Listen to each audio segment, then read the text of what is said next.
Itinaas na sa red alert status ang Surigao del Sur sa harap na posibleng pananalasa ng bagyong Basyang. Pinalalahanan na rin ang publikong maging handa sa epekto ng bagyo. Yan ang report ni Luisa Obosa ng Radyo Pilipinas Tandag. Naka-alerto na ang Philippine Coast Guard sa southern portion ng Surigao del Sur matapos itaas ang Tropical Warning Signal number 1 dahil sa bagyong Basyang.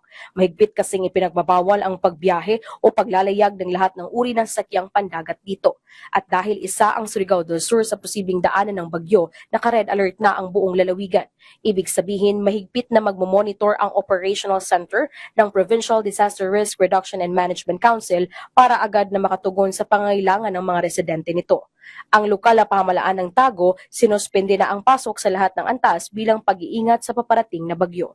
Patuloy din ang paalala ng Tandag City LGU sa publiko na maging handa at alerto bago, habang at pagkatapos ng bagyo.